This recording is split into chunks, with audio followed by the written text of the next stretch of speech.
नमो ज्ञानेश्वरा नमो ज्ञानेश्वरा। निवृत्ती उदारा सोपानदेवा। मुक्ताबाई नमो त्रिभुवन पावनी। आद्यत्रय जननी देवांची जयांची केलिया स्मरण। होय सकळ विद्यांचे अधिकरण। तेची वंदो श्रीचरण श्री गुरूंचे ते नमस्कारोनी आता। श्री भगवानुवाच काम एष क्रोध एष रजोगुण समुद्भवः महाशनो महापाप्मा विद्येनमिह वैरिणम्। हे रजोगुण मानसाचे समूळ आसुरियेचे धायपन येयांचे अविद्या केली। कैवल्य साम्राज्य चक्रवर्ती विश्वमौली ज्ञानोबाराय सकल ब्रह्मनिष्ठ गुरुजनांच्या परमकृपेने श्री भगवती ज्ञानेश्वरीच्या कर्मयोगाचं तिसऱ्या अध्यायाचं आपण चिंतन करत आहोत। साधकाने आपल्या अंतकरणातील रागद्वेषाला वश न होता शास्त्राने कल्याणाकरता जे आपल्याला इष्ट प्रतिपादन केलं आणि आपल्या अधोगतीसाठी जे अनिष्ट म्हणून सांगितलं आहे त्याचा स्वीकार करावा। या बाबतीमध्ये अंतकरणातला रागद्वेष प्रमाण किंवा प्रामाण्य न मानता त्याला वश होऊ नये, कारण शास्त्रामध्ये एखादी गोष्ट इष्ट म्हणून प्रतिपादन केली आणि जर मानवाच्या अंतकरणामध्ये त्याबद्दल द्वेष असेल तर शास्त्राने जरी ते कल्याणकारक सांगितलं असेल तरी पण मनुष्य त्याचा स्वीकार करत नाही। या उलट एखादी गोष्ट शास्त्राने अनिष्ट म्हणून सांगितली पण मनुष्याचा जर त्या गोष्टीवर अंतकरणातला राग अर्थात प्रीती असेल तर अनिष्टाचा त्याग करण्याच्या ऐवजीसुद्धा तो त्याचा स्वीकार करू शकतो। म्हणून अंतकरणामध्ये रागद्वेष जे निर्माण होतात त्यांना कोणत्याही प्रकारे वश न होता शास्त्राने जे आपल्याला सांगितलं तेच करावं। तस्मात् शास्त्रं प्रमाणं ते कार्याकार्य व्यवस्थितो ज्ञात्वा शास्त्रविधानोक्तं कर्म कर्तुमिहारसी। शास्त्र म्हणेल ते सांडावे राज्य ही तृण मानावे। जे घे म्हणितली या न म्हणावे विष ही विरू। दोन्ही पद्धतीचं उदाहरण ज्ञानोबाराय आपल्याला एकाच ओळीमध्ये देतात। मग आता शास्त्राने आपल्याला सांगितलं आहे ते कर्माचरण आपण करावं। या बाबतीमध्ये कर्मच जर करायचं असेल तर मग सुलभ कर्म करणं काय वाईट आहे। आपलं जर एखादं कठीण कर्म असेल तर त्या कर्माचा आपण परित्याग करू आणि सुलभ असणारं कर्म स्वीकार करू असंही चालणार नाही। कारण ज्या ज्या व्यक्तीच्या वर्णाच्या आश्रमाच्या नुसार शास्त्राने ज्याला विहित कर्म प्रतिपादन केलं तोच त्याचा धर्म आहे किंवा स्वधर्म आहे। जे आपल्या वर्णाला आश्रमाला सांगितलेलं नाही त्याच कर्माचं जर अनुसरण करत असेल तर तो आपल्यासाठी परधर्म आहे।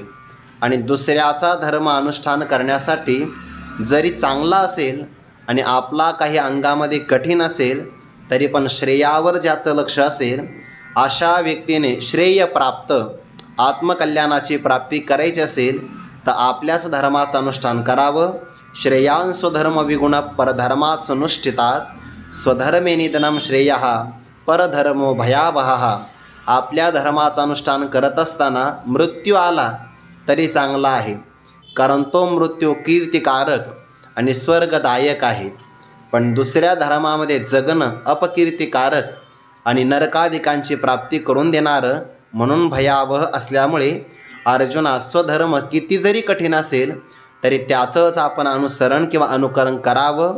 पुन्हा भक्तराज अर्जुनाने प्रश्न विचारला, एखाद्या व्यक्तीची इच्छा नाही पण जणू काही त्याला बल सामर्थ्याने कोणीतरी नियोजित केल्याप्रमाणे इच्छा नसतानाही तो पापाचरण का करतो।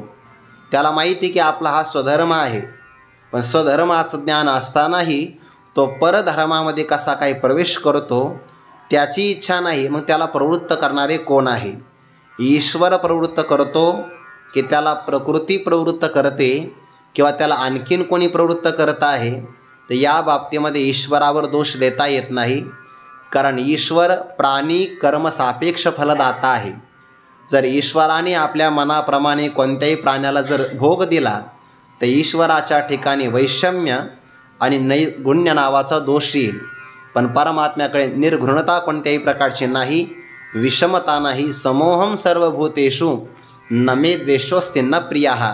मला कोणी प्रियही नाही, माझ्या कोणी द्वेषाचा विषय नाही, म्हणून प्राणी मात्राच्या अंतःकरणामध्ये असणारे जे काही विकार, ते विकार त्याला पापामध्ये प्रवृत्त करतात. आपण काल उदाहरण पाहिलं, वीज कोणालाही आग लावित नाही. एखाद्या यंत्रामध्ये वीज जर प्रवाहित झाली तर ती वीज कोणत्याही ठिकाणी अग्नी निर्माण करत नाही. मग अग्नी निर्माण कोण करत आहे? तर त्या यंत्रामध्ये निर्माण होणारा दोष, ज्याला आपण बिघाड असं म्हणतो. एखादं वाहन चालू झालं तर त्या वाहनामध्ये जर अग्नी लागत असेल तर तो त्या वाहनातला, यंत्रातला दोष आहे. तसं अंतःकरणामध्ये असणारे जे दोष, विकार असतात, ते मनुष्याला किंवा त्या साधकाला किंवा कोणत्याही व्यक्तीला ते पापाचरण करण्याकरता प्रवृत्त करतात. म्हणून अथकेन प्रयुक्तोयम पापम चरति पुरुषः अनिच्छन्नपि वार्ष्णेय बलादिव नियोजितः. आणि यावर भगवंतांनी उत्तर दिलं. आता या ओव्यामध्ये काही पाठभेद आहे. 33व्या क्रमांकामध्ये एक पाठ आहे, सर्वज्ञ ही जे होती, ज्यांना सर्व चांगल्या प्रकारे कळतं. एक पाठ असा आहे, हे उपायही जाणती. आणि दुसरा पाठ असा आहे, हेयोपादेयही जाणती. म्हणजे हेय म्हणजे त्याज्य आणि उपादेय म्हणजे ग्राह्य. ज्यांना ग्रहण काय करावं आणि नेमकं त्यागावं काय हेही कळतं, पण ते सुद्धा परधर्मे व्यभिचरती. परधर्म त्याज्य आहे आणि स्वधर्म आपल्याकरता स्वीकार्य आहे. हेय म्हणजे त्याज्य, उपादेय म्हणजे ग्राह्य. बहुतेक मागे पुढे झालं असेल. हेय म्हणजे त्यागास योग्य आणि उपादेय म्हणजे ग्रहणास योग्य. स्वधर्म ग्रहणीय आहे आणि परधर्म त्यजनीय आहे. हेही ज्यांना कळतं, पण तरीसुद्धा त्यांच्या मनातला कल स्वधर्माकडे न राहता परधर्माकडे का होतो आहे, तर त्याचं एक उत्तर फार गोड आहे, विकार. हे पहिलं उत्तर आहे. आणि जर प्रबल प्रारब्ध असेल तर प्रबल प्रारब्ध ही त्याचं एक उत्तर आहे. बऱ्याचदा कळतं मनुष्याला, पण प्रबल प्रारब्धाचा असा काही वेग असतो की तेवढ्या काळामध्ये त्या व्यक्तीला काहीच कळत नाही. तेवढ्या काळामध्ये जणू काही, आता आपण बऱ्याच लोकांना सांगतो की नाही, इंद्रायणीवर स्नानाला जात असताना साधं म्हणून जा.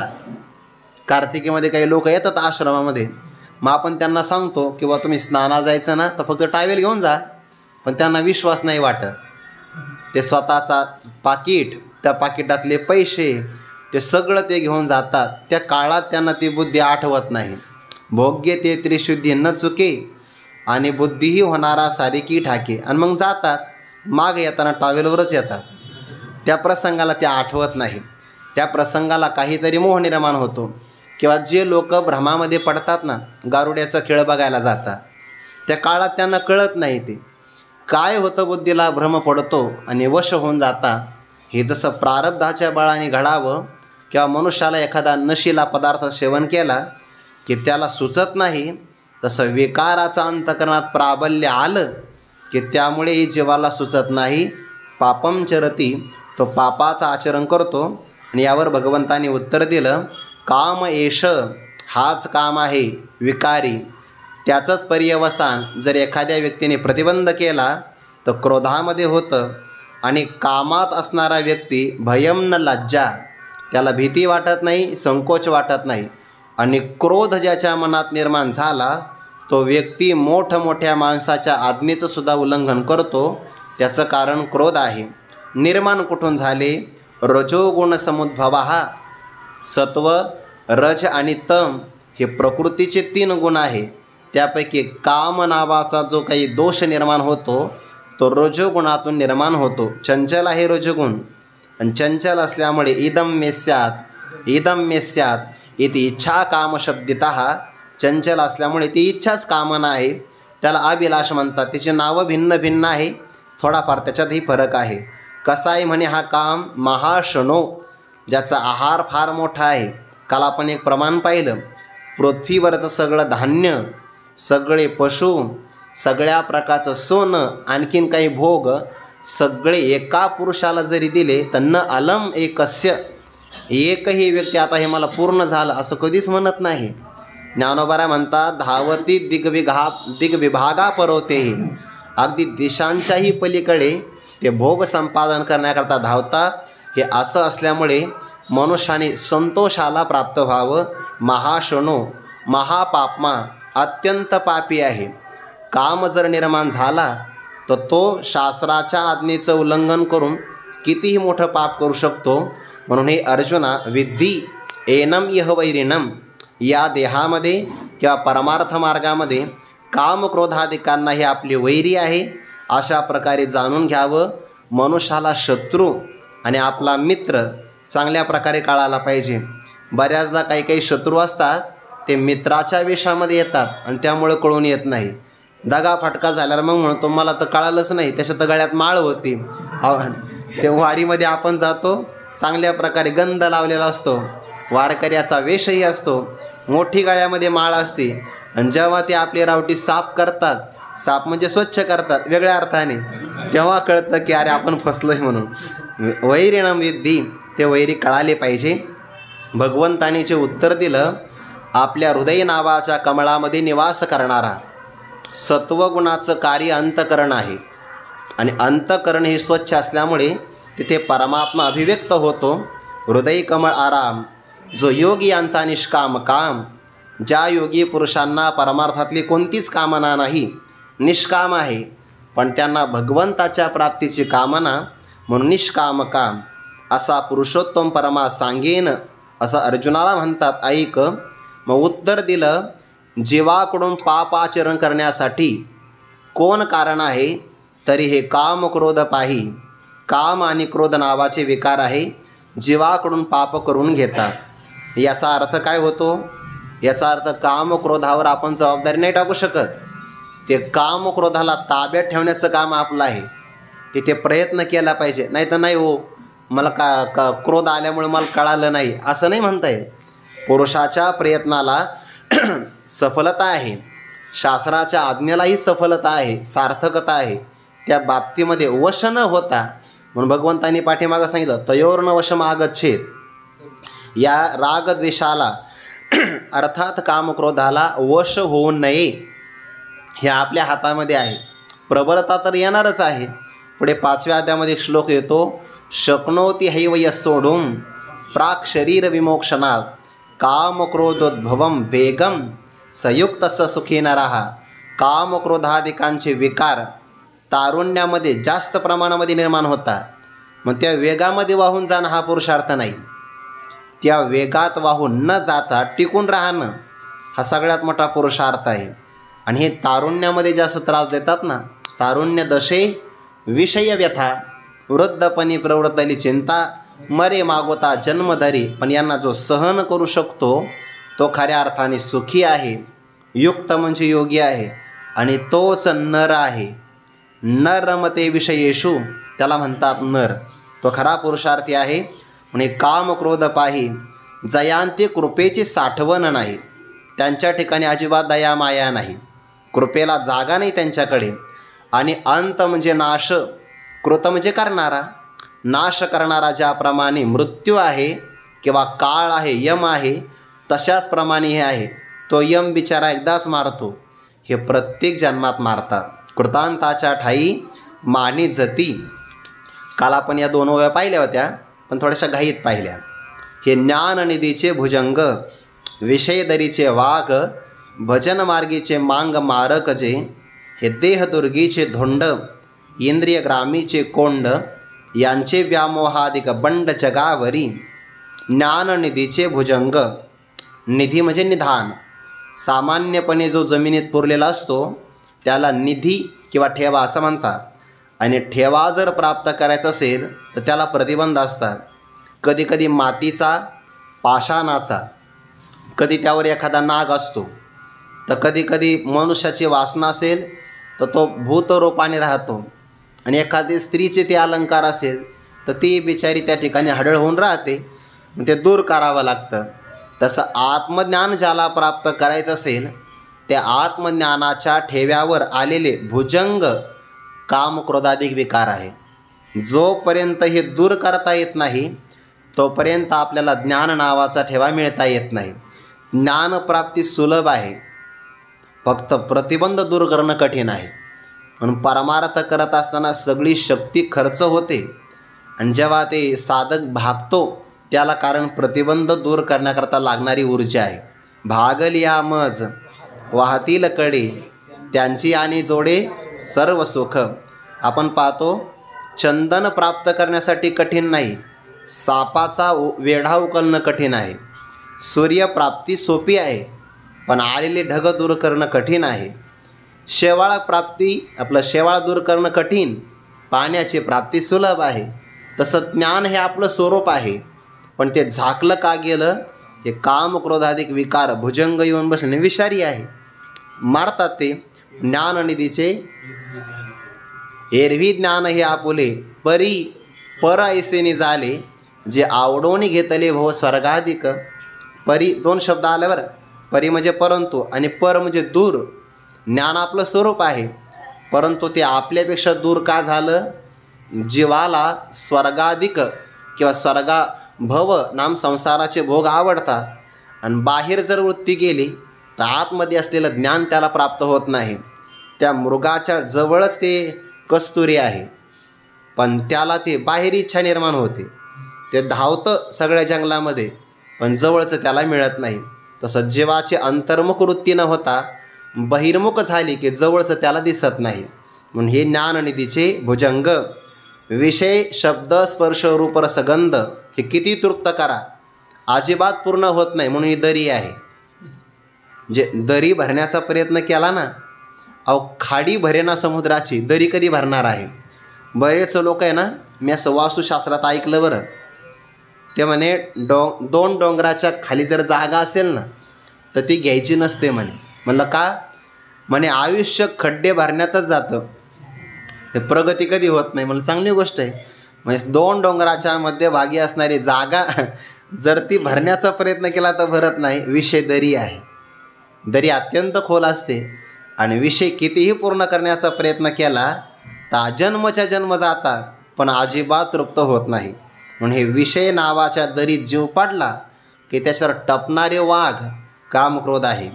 भजन मार्गीचे मांग आपण देवाची सेवा करतो, भक्तीच्या मार्गाने आपण निघालो तर त्या आपल्या साधनेला लुटमार करणारे मारक मांग आहेत हे. म्हणजे म्हणून भजन निष्काम असावं.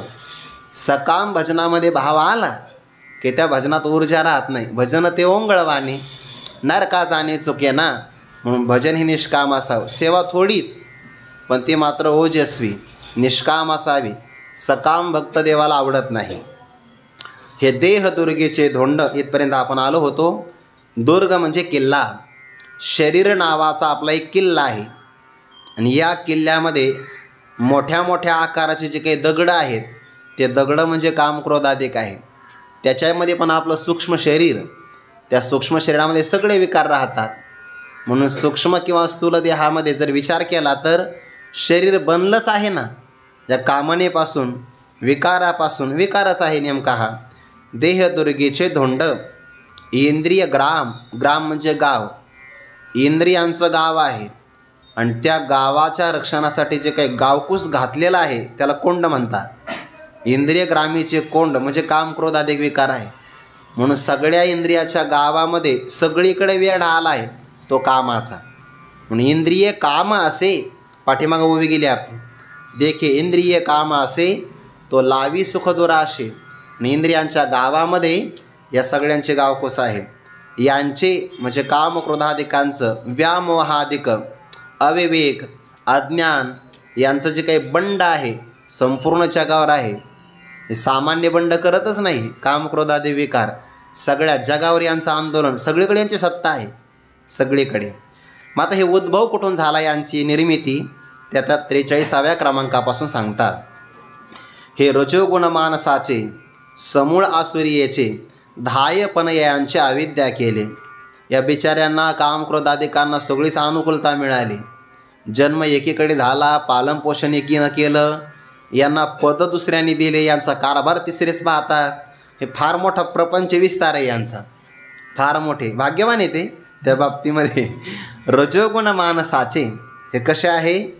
रजोगुण मानसाचे आपल्या मन 2-3 प्रकारचं आहे. एक सात्विक मन, राजसी मन आणि तमोगुणी मन. तर हे रजोगुण मानसाचे, रजोगुणी जे मन आहे ना त्या मनात हे निर्माण होतात. तमोगुणात का निर्माण होत नाही? अहो, काम नावाचा विकार हालचाल करतो, काहीतरी खटपट करतो, चंचल व्हावं लागतं त्याला. आणि तमोगुणात मनुष्य चंचल नसतो, निवांत झोपलेला असतो. म्हणून हे तमोगुणाचे नाही आहे. आळस, निद्राम, प्रमाद हे तमोगुणाचे आहे. रजो रागात्मकं विद्धी तृष्णासंग समुद्भवम तन्निबध्नाति कौन्तेय कर्मसंगेन देहेन. म्हणून हे रजोगुणी मनातून निर्माण झाले समूळ आसुरीयेचे. यांचा जर आपण मुळापासून जर पाहिला प्रकार तर हे आसुरी संपत्तीमध्ये यांना मान आहे. दंभो दर्पोभिमानश्च क्रोध पारुषमेवच अज्ञानं चाभिजातस्य पार्थ संपदम आसुरीम. हे आसुरी संपत्तीचे आहे. समूळ यांचं मूळ पाहिलं तर आसुरी संपत्तीतून निर्माण झाले. मग आता रजोगुणी मनुष्याचे आहे तिथून निर्माण झाले. पालन पोषण कोणी केलं? धायपण यांचे अविद्या केले. अविद्या याचा अर्थ माया आणि धायपण म्हणजे संगोपन, पालन पोषण, त्याला दाई म्हणतात. लहान मुलगा जन्माला आला हे समजा घरच्यांना हे धायपण यांचे केले. हल्लीच्या काळामध्ये पाळणा घर, कारण स्त्री पुरुष दोघे नोकरीला असतात, मुलाकडे त्यांना वेळ नाही ना द्यायला. आता जे आईवडील आपल्या मुलांना वेळ देऊ शकत नाही नोकरीच्या नावाखाली, ते मुलंही त्यांना आयुष्यभरात पुढे वेळ देत नाही. हे म्हणजे यथा माम प्रपद्यन्ते तांस तथैव भजाम्यहम्. वास्तविक त्या मुलाला वात्सल्याची गरज आहे, पण ती स्त्री म्हणते आहे की नाही नाही, मी पुरुषांच्या खांद्याला खांद्या लावून सगळ्या क्षेत्रामध्ये आता बरोबरी करणार आहे. त्या मुलाला कोण पाहणार आहे? मग ते मुलं जाताने त्या आईने त्या पाळणा घरामध्ये नेऊन ठेवायचं सकाळी नोकरीला जाताना, आणि येताना ते मांस आणि सायंकाळी आणायचं. दिवसभर काही त्यांनाही वेळ नाही आणि मुलालाही वेळ नाही. जसं ते दाईपणा ती स्त्री करते तसं या काम क्रोधाधिकाचं पालन पोषण अविद्येनं केलं आहे. धायपण यांचे अविद्या केली. दाईपणा किंवा यांचं बाळंतपण म्हणा, पालन पोषण म्हणा, संगोपन म्हणा, ती सगळी माया यांना वाढविते. हे रजाचे किर जाहले परी तमासी पडियंते भले तेने निज पदयादी धले प्रमाद मोह. हे रजोगुणापासून निश्चित निर्माण झाले. पण मग कधी कधी काय होतं, एकत्र कुटुंब पद्धती असेल तर त्यामध्ये बा मोठ्या भावाचा मुलगा असतो, पण लहान भावाचा त्याच्यावर जास्त जीव असतो. तसंच झालं आहे. हे रजोगुणापासून निर्माण झाले, पण तमोगुणांचं यांच्यावर जास्त प्रेम जडलं. हे रजाचे किर जाहले परी तमासी पडियंते भले. पण तमोगुणाला भले फार चांगले, पडियंते म्हणजे आवडते.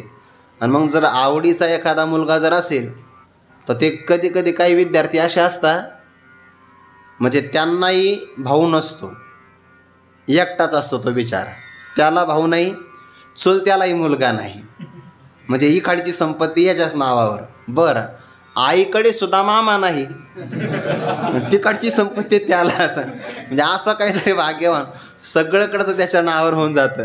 आणि त्याला आत्या नाही, मावशी नाही, मामाही नाही, एक तिकडेही आई एकटीच आणि इकडे वडील एकटेच, हाही एकटाच, असं होतं. म्हणून हे त्या रजोगुणाला तमोगुणाला आवडते आहे. रजाचे किर जाहले परी तमासी पडियंते भले तेने, म्हणजे त्या तमोगुणाने काय केलं, निज पद, स्वतःचं पद. आता तमोगुणाकडे कोणतं पद आहे? आलस्य, निद्रा, प्रमाद, मोह, हे सगळे पद 14व्या अध्यायामध्ये येतात. मग त्याने आपल्या वाट्याला असणारं प्रमाद म्हणजे बेसावधपणा आणि मोह म्हणजे अविवेक.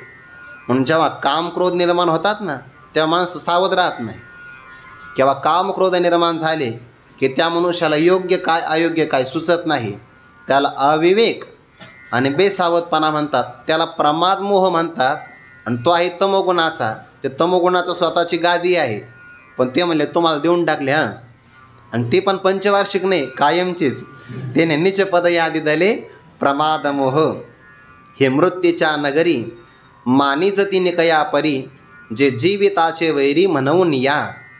मृत्यूच्या नगरामध्ये यांना फार मोठा मान आहे. मृत्यूच्या नगरात यांना का मान आहे बरं? त्याचं कारण मृत्यू कोणाला लागला आहे? जीवाला. म्हणजे जीवाचा वैरी कोण आहे? मृत्यू. मृत्यू लोकामध्ये जीवाचा वैरी कोण आहे? मृत्यू आहे. आणि त्या मृत्यूचंच काम हे करतात ना, काम क्रोध अधिक. म्हणून शत्रूचा शत्रू तो आपला मित्र असतो. जीवाचा शत्रू कोण आहे? मृत्यू. आणि जीवाचे आणखीन कोण शत्रू आहे? वैरिणम विद्धी काम क्रोधाधिक. म्हणून तो मृत्यू विचार करतो, अरे आपला शत्रू जीव आणि त्याचा शत्रू काम क्रोध. शत्रूचा शत्रू तो आपला मित्र करायला काय हरकत आहे? याला राजनीती कळाली पाहिजे. हां, ही कूटनीती आहे, हे कळालं पाहिजे व्यवहारामध्ये.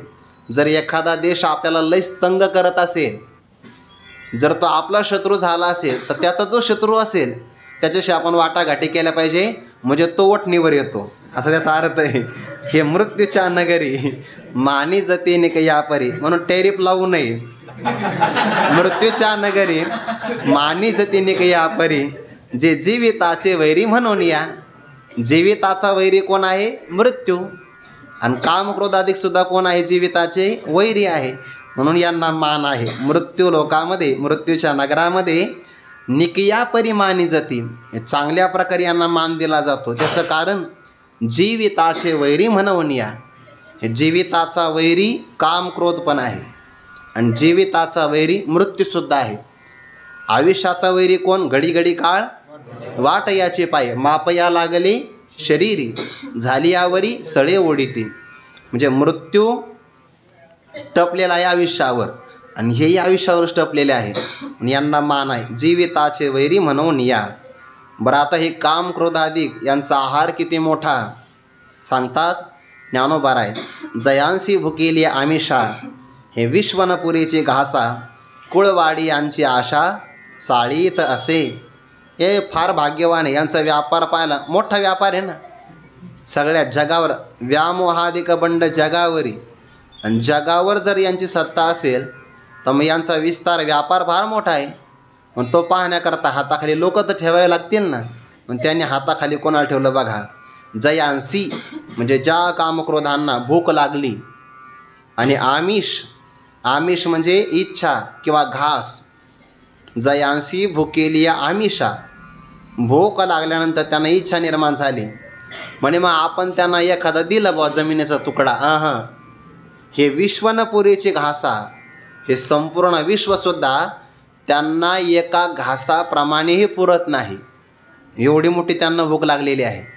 संपूर्ण विश्व जरी मिळालं तरी एका घासापुरतं त्यांना पुरत नाही. याचा अर्थ काय? ज्या ज्या व्यक्तीला कामना निर्माण होते त्याला या मृत्यूलोकात सत्ता असेल, स्वर्गात सत्ता असेल, की आपण पुराणामध्ये उदाहरणं पाहतो आहे, बलिराजाची सगळीकडे सत्ता आहे.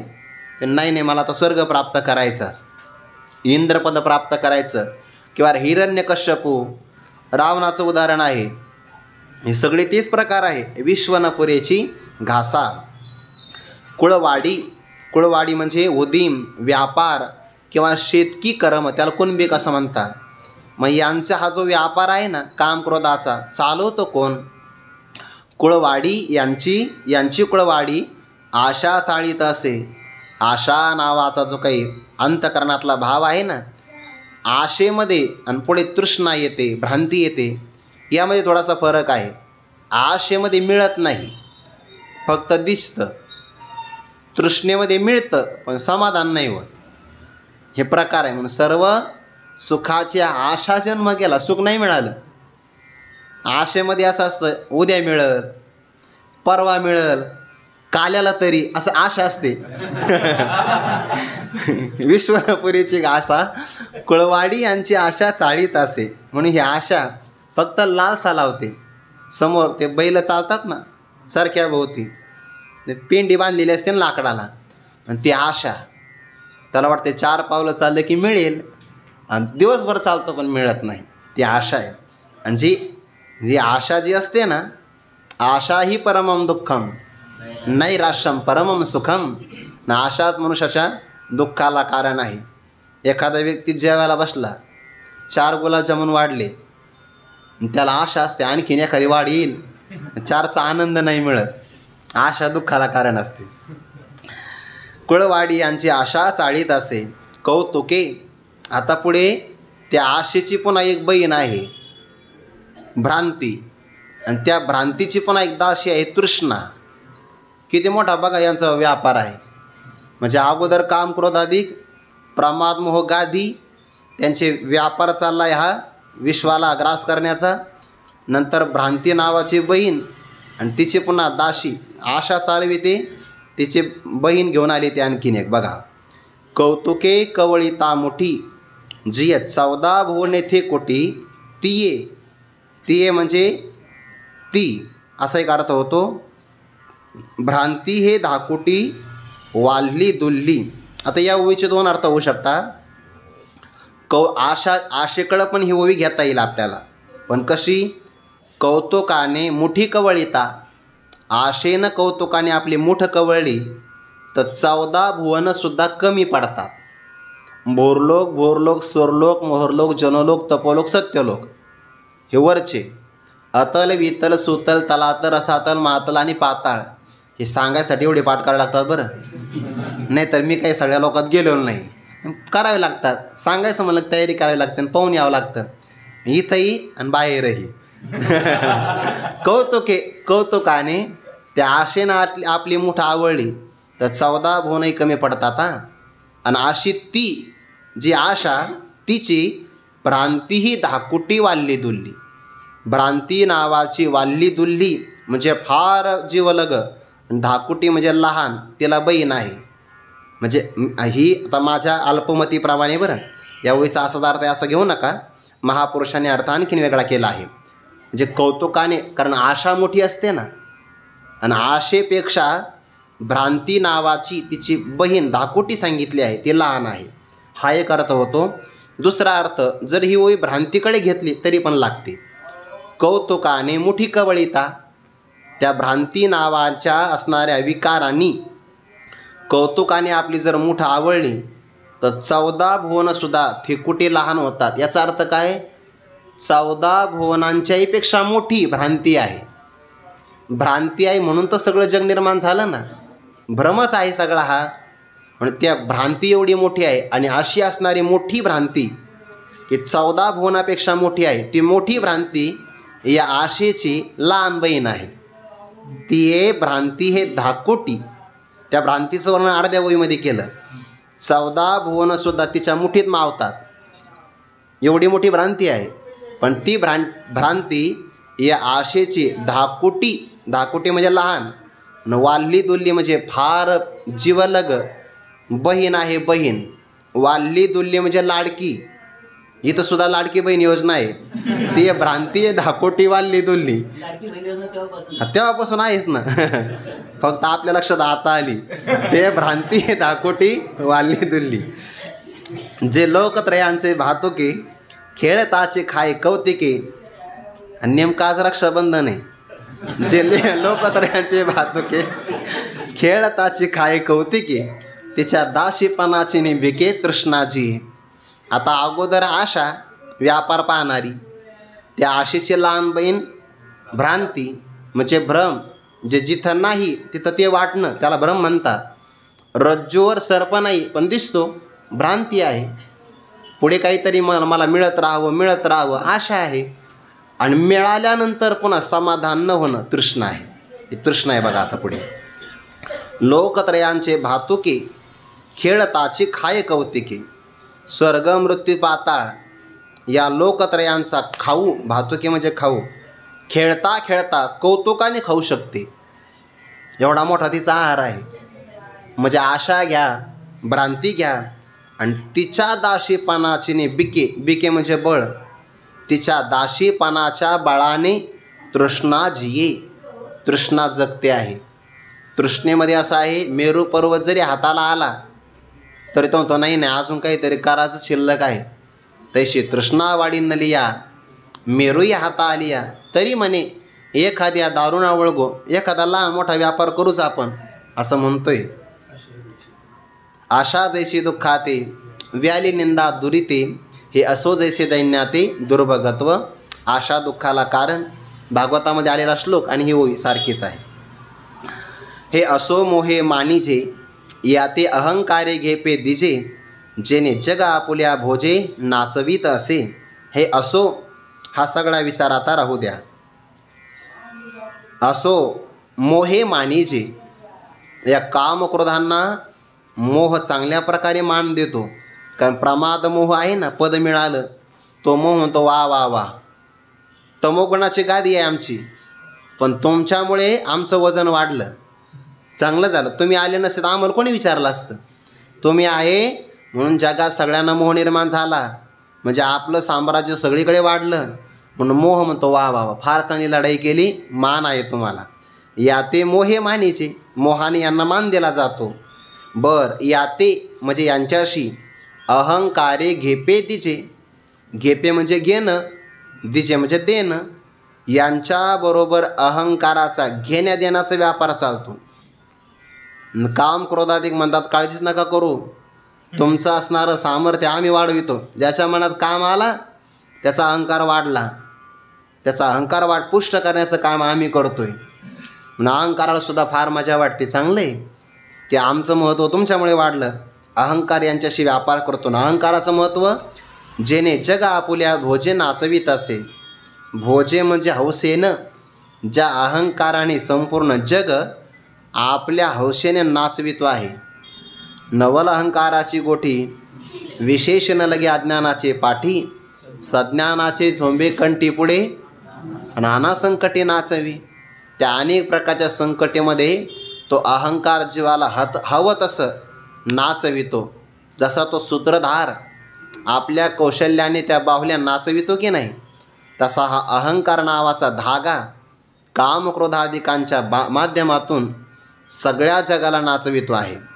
जितका अहंकार मोठा तितके कामक्रोधाधिक जास्त, किंवा जितके विकाराचं प्राबल्य जास्त तितकी अहंकाराची पुष्टी. एकमेकाला पोषकच आहेत. आता पाप करण्याकरता एक भाग पाडतात. इथपर्यंत त्यांचा परिवार सांगितला. त्यांचा व्यापार पाहतो कोण, देण्या घेण्याचा व्यापार कोण करतं, त्यांचा आदर सत्कार कोण करतं तेही सांगितलं. मोहे मानीचे हे सगळे सांगितले त्यांचा. आता हे एकदा यांचं सैन्य वाढलं आणि परिवार मोठा झाला की हे किती पापी आहेत, पाप करण्याकरता भाग पाडतात ते पुढं सांगतात. आणि पापी असणारे माणसं अगोदर मोह निर्माण करतात. मग ते पाप कसं करून घेतात बघा. जेणे सत्याचा भो कसा काढिला, मग असत्य तृण कुटा भरिला. किंवा काही ठिकाणी अकृत्य असा पण पाठ आहे. तो दंभ रुडविला जगी इही.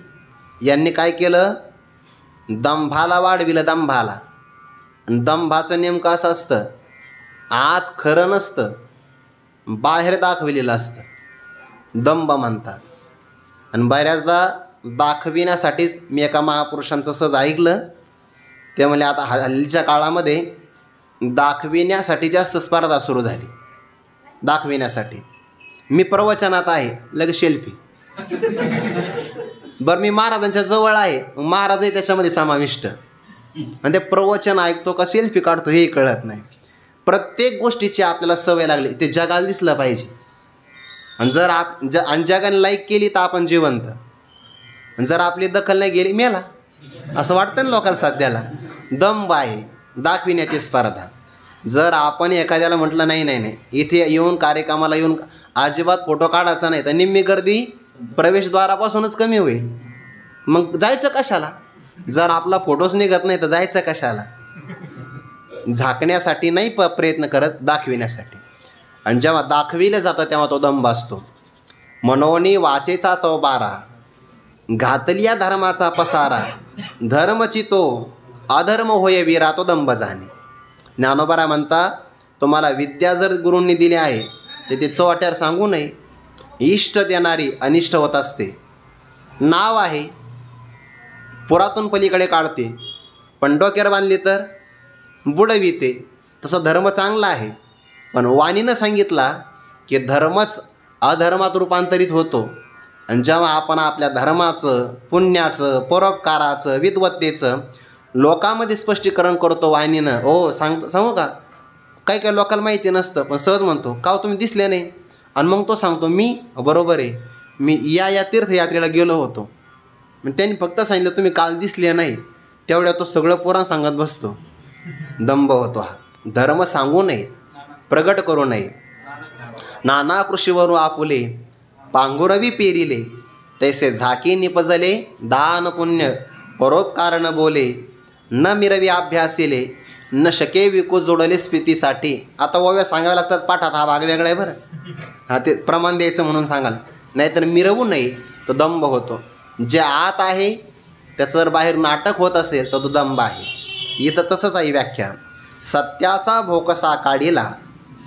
ते वासरू जेव्हा मरतं ना एखादं, मग ते म्हैस किंवा गाय दूध देत नाही, मग ते वासुरवाचा भोकसा गायीपुढे ठेवून जायचा. ओगाना घेती क्षीररसा. बुद्धिमंत, व्यवहारातले चाप्टर माणसं, ज्ञानावरती तर बुद्धिमंत म्हणतात त्यांना, व्यवहारातले हुशार आहे. ते वासराच्या अंगातलं मांस काढतात, वरचं कातडी तशीच ठेवतात आणि आत भुसा भरतात. गाईला वाटतं वासरूच आहे, चाटत बसते, तोपर्यंत हे दूध काढून घेतात. म्हशीला तर ते लक्षातच येत नाही. तसं करतात की नाही? नाही, अजिबात नाही लक्षात येत ना. मग आता म्हशीला जर लक्षात नाही आलं तर तिचं दूध घेणाऱ्याला कसं काय लक्षात येईल? लक्षात येणार नाही.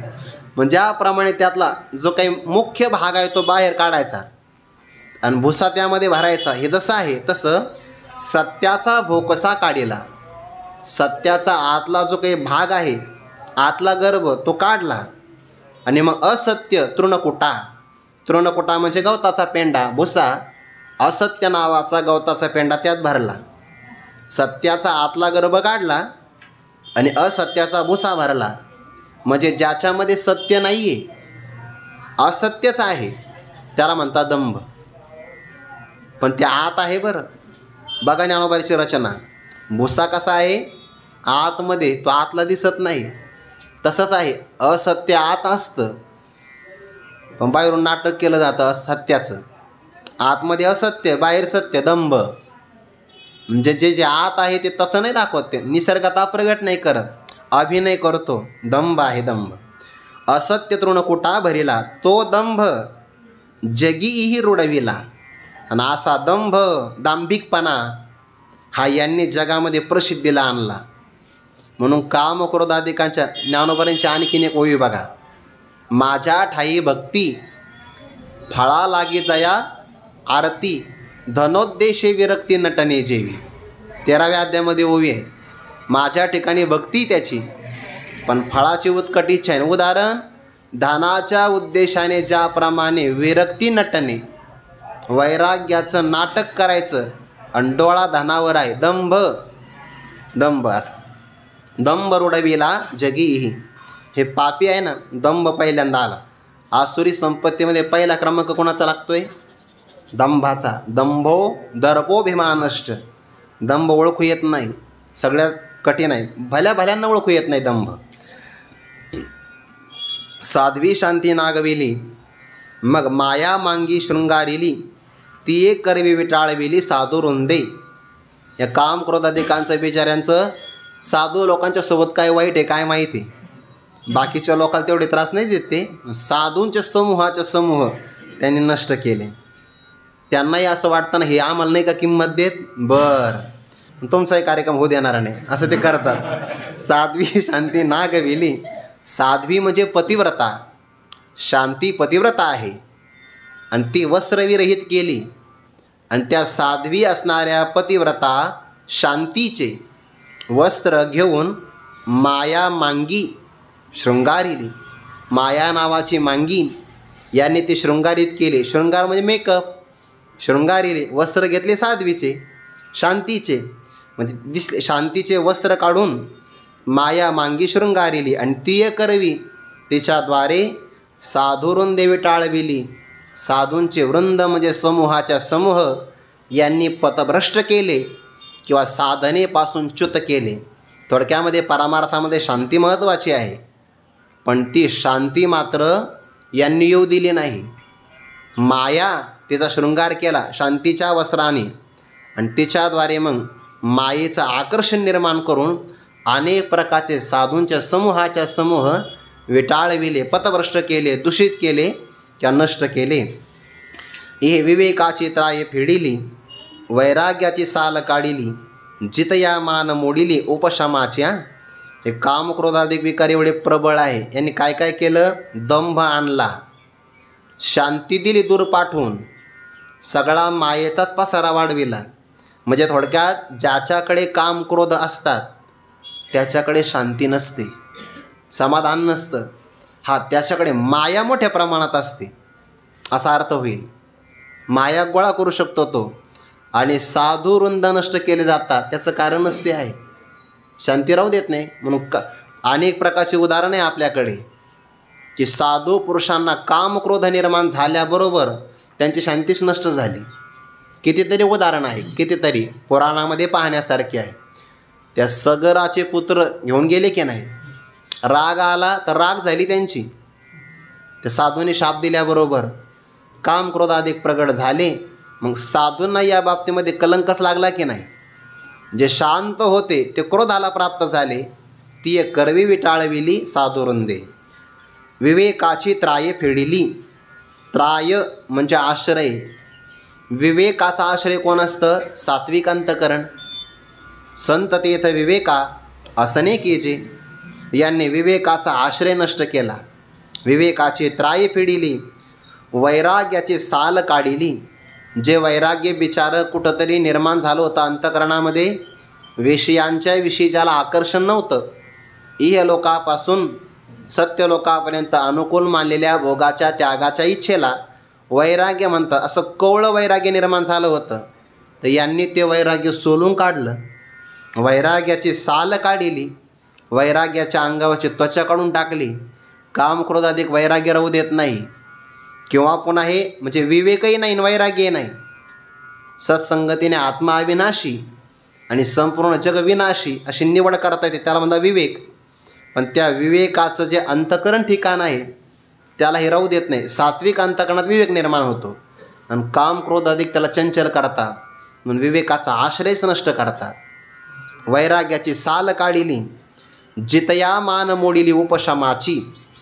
उपशम याचा अर्थ होतो विषयाच्या विरक्ती, त्याला उपशम म्हणतात.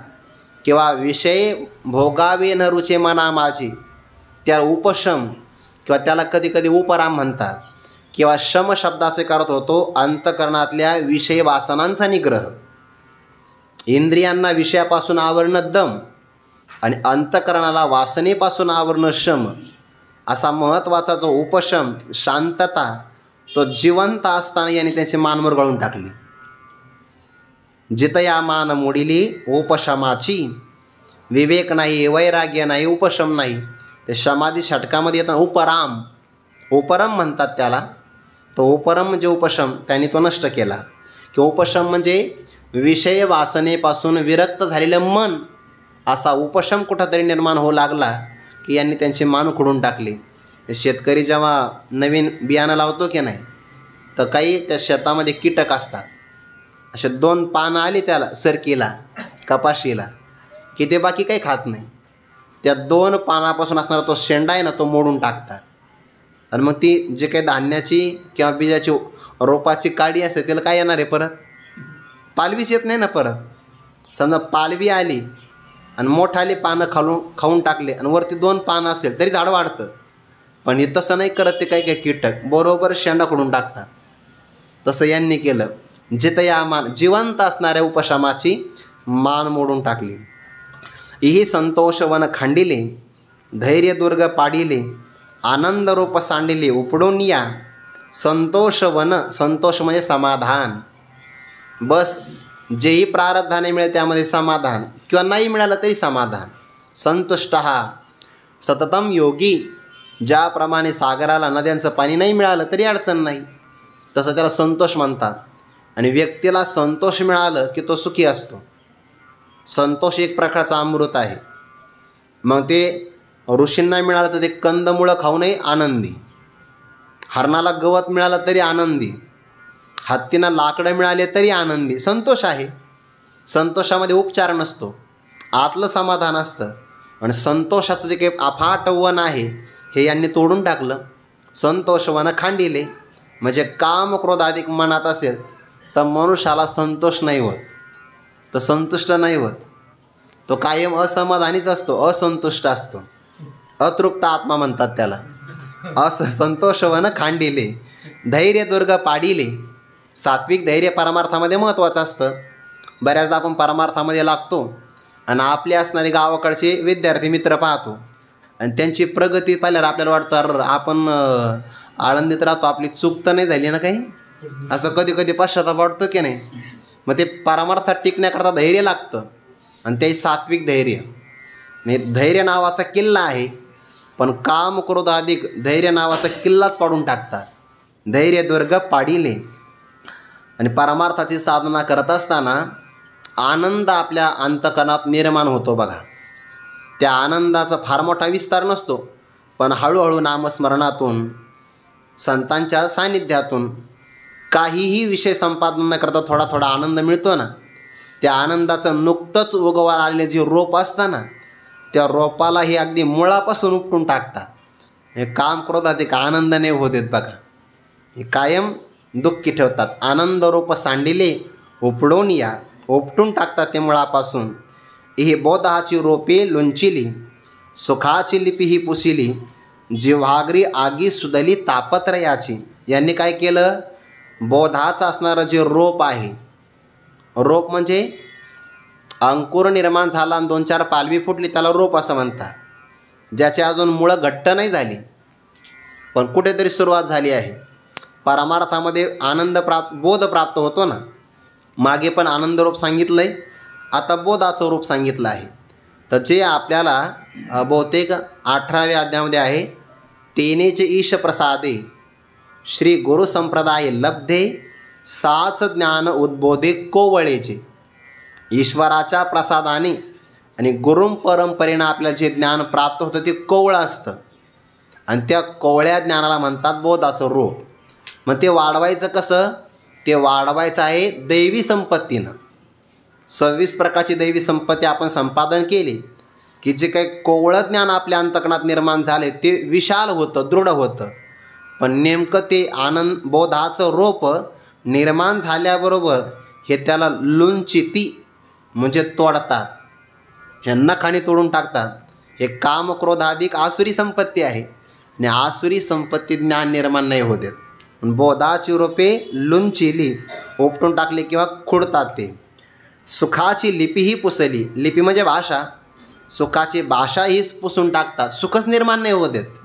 जेवढा व्यक्ती रागीट असेल, क्रोधी, आणि जेवढा कामी असेल तो कधी सुखी नाही होत. सुखाची भाषाही अशी फळ्यावरून पुसून टाकतात, ते सुखच निर्माण होऊ देत नाही. मग जगतात कसे, सुखाच्या आशेनं, फक्त आशेनं जगतात, सुख प्राप्त नाही होत. जिव्हागरी आगी सुदली तापत्रयाची. जिव्हागरी म्हणजे अंतकरणामध्ये आधी भौतिक, आध्यात्मिक, आधी दैविक या 3 प्रकारच्या दुःखाची त्यांनी आग अंतकरणात लावून दिलेली आहे. जिव्हागरी आगी सुदली तापत्रयाची. हे अंगात वगळले, जीवीची आथी जडले, परी नातुडते किंवसिले ब्रह्मादिका.